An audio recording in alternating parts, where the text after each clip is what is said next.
কুস্তি united primary teachers welfare অ্যাসোসিয়েশনের পক্ষ থেকে আজকের এই যে ফেসবুক লাইভ, সেই লাইভে আপনাদের সকলকে স্বাগত জানাচ্ছি। সাথে আপনারা জানেন যে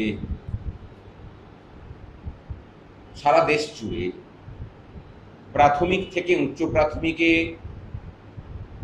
যারা পাঠদান করান মাননীয় শিক্ষক শিক্ষিকা, তাদেরকে একটা অনিশ্চয়তার সময়ের মধ্যে দিয়ে যেতে হচ্ছে।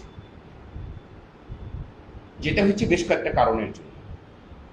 প্রায় বিনা মেঘে বজ্রপাতের মতো একটা অন্য বিষয়ের মামলা, সেই মামলাতে আমরা দেখতে পেলাম যে মাননীয় উচ্চ আদালত মানে সুপ্রিম কোর্টের একটা রায় এলো যে 2010-এর আগে নোটিফিকেশন হয়েছে, তার নিয়োগ যখনই হোক না কেন তাদেরকে, যারা টেট পাস করেননি তাদেরকে টেট দিতে হবে।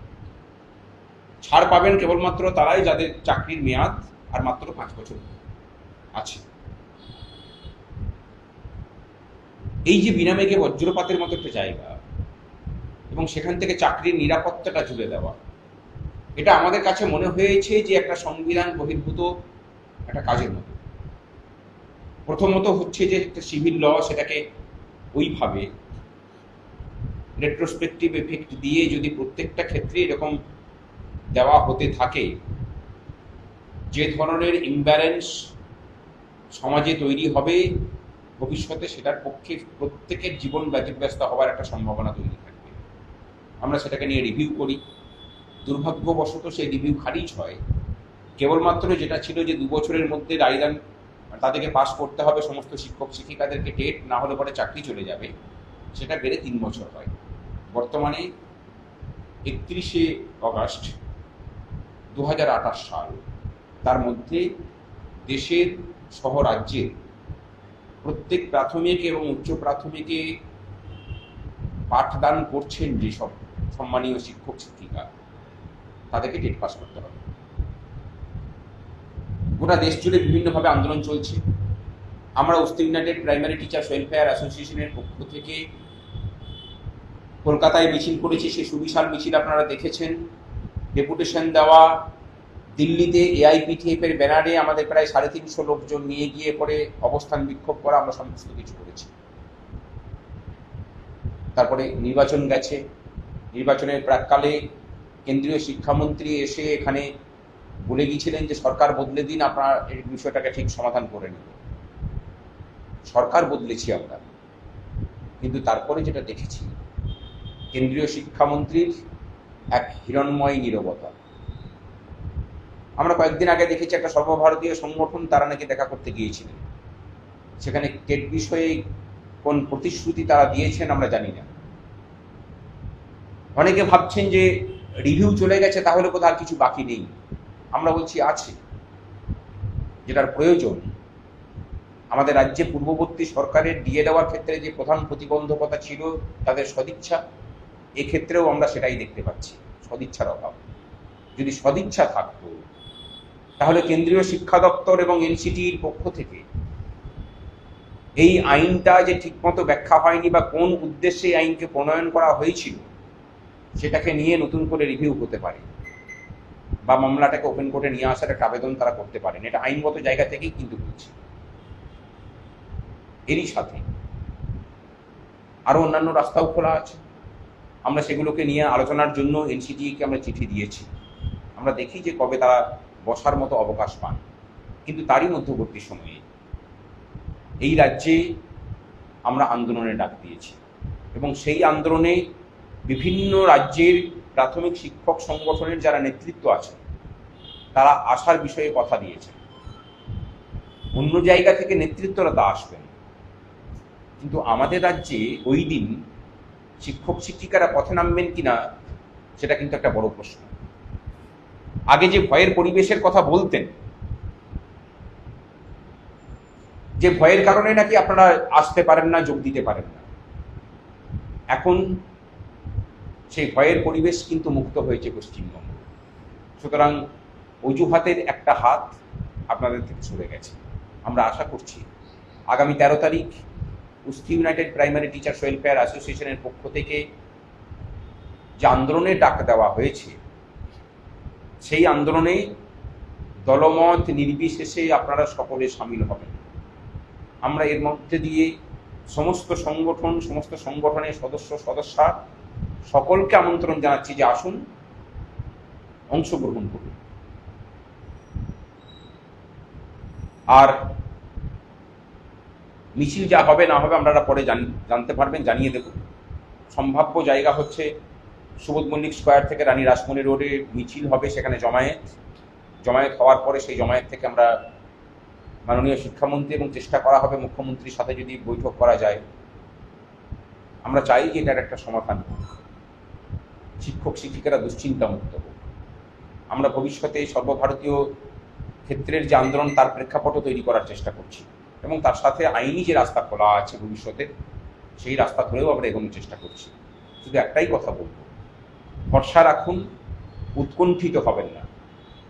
আমরা ঐক্যবদ্ধ, আমাদের যে লড়াই আন্দোলন এবং প্রতিবাদ, সেই প্রতিবাদ জয়ী হবে। টেটের যে দুর্ভাবনা সেখান থেকে আমরা সকলকে মুক্ত করতে পারব। আমাদের সাথে আমাদের সভাপতি আছেন, অন্যান্য গভর্নিং বডির সদস্যরা আছেন, তারা বলবেন। নমস্কার, আমি সন্দীপ ঘোষ, কুস্তি ইউনাইটেড টিচার্স ওয়েলফেয়ার অ্যাসোসিয়েশনের রাজ্য সভাপতি। আপনারা এতক্ষণ তো সবই শুনলেন, আমাদের সম্পাদক ভাস্কর ঘোষ বার্তা দিলেন।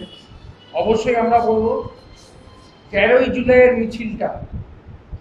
জুলাইয়ের মিছিল এত সুবিশাল হোক যে আওয়াজ দিল্লি অব্দি যাতে যায়। শিক্ষামন্ত্রক যাতে নড়ে চড়ে বসে, যাতে কাজ হয়।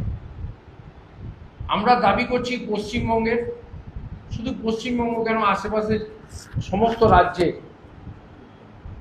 যারা ভুক্তভোগী, যে একটা জীবিকা বাঁচানোর লড়াই, তাদের প্রত্যেককে অনুরোধ করছি আপনারা আসুন 13 তারিখ। এই লড়াইটা অনেক দূর যাবে। আইনের পথ তো আছেই, রাস্তায় এবার নামতে হবে আমাদের। ধন্যবাদ সবাইকে। নমস্কার, আমি Ranjit Panda, governing body member, কুস্তি united primary teachers welfare association. ভাস্করদা বা আমাদের সন্দীপদা অর্থাৎ মাননীয় সভাপতি, রাজ্য সভাপতি এবং সম্পাদক মহাশয় যা বলেছেন, ওইগুলো ভাববেন না শুধু প্রাথমিক বা উচ্চ প্রাথমিক বিদ্যালয়ে যারা চাকরি করেন ওনাদের সমস্যা। যদি আপনারা সুপ্রিম কোর্টের যে রায়টা আছে সেইটা যদি আপনারা ভালো করে দেখেন তাহলে বুঝতে পারবেন এই সমস্যাটা কিন্তু হাই স্কুলে যারা পোস্ট গ্র্যাজুয়েট স্কেল পাচ্ছেন, যারা গ্র্যাজুয়েট স্কেল পাচ্ছেন, তাদেরও সমস্যা হয়ে গেছে। 2013 সালের আগে যত অ্যাপয়েন্টমেন্ট হয়েছে কোনোটাতেই বলা ছিল না যে আপনারা উচ্চ প্রাথমিক বিদ্যালয়ে চাকরি করছেন, আপনারা উচ্চ মাধ্যমিক স্কুলে অর্থাৎ 11-12 পড়াবেন, 9-10 পড়াবেন, এরকম কিছু উল্লেখ ছিল না। ছিল দুটো সেকশন, একটা আছে নর্মাল সেকশন, একটা আছে অনার্স সেকশন। তো ওই জায়গাটায় সমস্যা তৈরি হয়ে গেছে। যে এবারে এনসিইআরটি গাইডলাইন অনুযায়ী একটা হাই স্কুলে হেড টিচার এবং বাকি 7 জন teacher automatically upper primary teacher হিসাবে গণ্য করা হয়। তো সেই হিসাবে কোন 8 জন টিচার হেড টিচার বা টিআইসি সহ আপার প্রাইমারি টিচার হবেন, সেখানে একটা দ্বন্দ্বের জায়গা থেকে যাচ্ছে।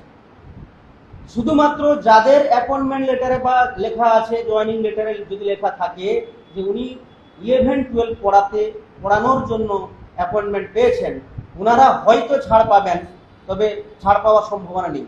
এবারে অনেকের প্রশ্ন থাকতে পারে যে 2013 সালে যে রিক্রুটমেন্টটা হয়েছিল, অর্থাৎ 11 সালে যে পরীক্ষাটা হয়েছিল, তাতে তো প্রথমে টেট হয়েছিল 90 নাম্বারে, কিন্তু এনসিইআরটির গাইডলাইন অনুযায়ী হাই স্কুলের টেটের পরীক্ষাটা 180 নাম্বারে হওয়ার কথা। তাহলে সেই ক্ষেত্রে এই নাম্বার বেসিস বা সিলেবাস অনুযায়ী নিয়ম মানা হয়নি। তো সেটাকে গুরুত্ব যদি দেয় তো ভালো, যদি না দেয় তাহলে কিছু করার নেই, আপনাকে টেট দিতেই হবে। আর 17 সালে যারা জয়েনিং 16 সালে যে জয়েনিংটা হয়েছিল 2015 টেস্ট এসএলএসটি, সেখানে যারা আপার প্রাইমারিতে জয়েন করেছেন ওনাদের অসুবিধা নেই, ওনার তো টেট দিয়েই এসছেন। বা যারা 9-10-এর জন্য বা 11-12-এর জন্য জয়েন করেছিলেন ওনারা হাইকোর্টের বা সুপ্রিম কোর্টের রায়ে বর্তমান চাকরিরত অবস্থায় থাকবেন না, পরবর্তীকালে ওনারা হয়তো অন্যভাবে ঢুকবেন, ওনাদের সমস্যা নেই। সমস্যাটা হচ্ছে 2013 সালের আগে পর্যন্ত। আর যেটা ছাড় আছে 5 বছর যার চাকরি আছে ওনারা হয়তো ছাড় পাবেন। এবারে প্রশ্ন অনেকেই করেছেন আমাকে যে আমি একটা পোস্ট গ্রাজুয়েট স্কেল পাচ্ছি, কিন্তু আমি কেন দিব, আমি তো 11-12 পড়ানোর জন্য সেখানে ঢুকেছি। কিন্তু দেখা গেছে বিভিন্ন ক্ষেত্রে দেখা গেছে কাউন্সিলিংয়ের মাধ্যমে যখন বিভিন্ন স্কুলে জয়েন করেছেন, দেখা গেছে পোস্ট গ্রাজুয়েট, আপনি আপনার স্কেলটা পোস্ট গ্রাজুয়েট, যোগ্যতাও আপনি পোস্ট গ্রাজুয়েট, কিন্তু আপনি আপার প্রাইমারি স্কুল বা জুনিয়র হাই স্কুলে জয়েন করেছেন, তাহলে কি হবে? তাহলে তো আপনাকে ক্রেডিট পাবেন। এই প্রশ্নগুলো, আরও কিছু প্রশ্ন আপনাদের থাকতে পারে। যদি কিছু প্রশ্ন থাকে আপনারা ফেসবুক লাইভে করবেন, যথাসম্ভব সেখানে উত্তর দিয়ে দেওয়া হবে, বা পরবর্তীকালে আপনারা যদি যোগাযোগ করেন আমরা বিভিন্নভাবে উত্তর দিয়ে দিতে পারবো। সমস্যাটা এখন কিন্তু সবার ঘাড়ে ঝুলে আছে। তাই 13 তারিখ যে আন্দোলনটা আছে, প্রত্যেকেই আমরা কাঁধে কাঁধ মিলিয়ে, মানে কোনো দল নির্বিশেষে আপনারা আসুন, আমাদের সঙ্গে মিছিলে হাঁটুন। আমার মনে হয় আন্দোলনই এই সমস্যা সমাধানের একটি মাত্র পথ, বা আরও আইনি পদ আছে, যারা আমাদের আইনজ্ঞ আছেন ওনারা বলবেন, কিন্তু আন্দোলনই সব থেকে বড় পথ। নমস্কার।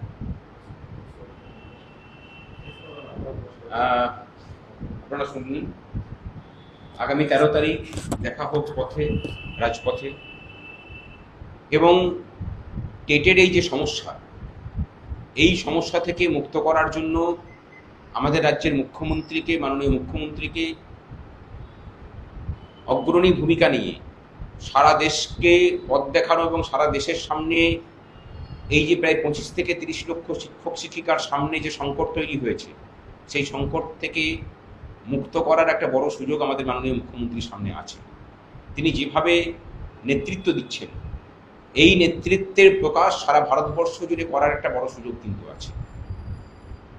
শিক্ষিত মানুষকে নেতৃত্ব দিয়ে প্রভাবিত করলে সেই প্রভাব কিন্তু সমাজের সর্বস্তরে বিস্তৃত হয়। মাননীয় মুখ্যমন্ত্রীকে বলবো যে এই বিষয়ে আপনি উদ্যোগ নিন, আমরা সর্বতভাবে আপনার পাশে আছি। কিন্তু এই সমস্যার আশু সমাধান প্রয়োজন, না হলে পশ্চিমবঙ্গ সহ সারা দেশের শিক্ষক শিক্ষিকাদের মধ্যে রাজ্য সহ কেন্দ্রের সরকারের উপরে আস্থা চলে যাওয়ার একটা সম্ভাবনা তৈরি হবে। আপনাদেরকে ঠিক করতে হবে যে শিক্ষক শিক্ষিকাদের সেই আস্থাকে আপনারা মর্যাদা দেবেন নাকি তাকে যেতে দেবেন। বল কিন্তু আপনাদের উপরে। আমরা আগামী 13 তারিখ নামছি। আগামী 13 তারিখ আপনাদের সাথে এই বিষয়ে কথা বলতে চাই। আশা করি সেই সময়টুকু দিয়ে এই সমস্যাগুলো থেকে শিক্ষক শিক্ষিকাদেরকে মুক্ত করার জন্য আপনারা আপনাদের মূল্যবান সময় ব্যয় করবেন। নমস্কার।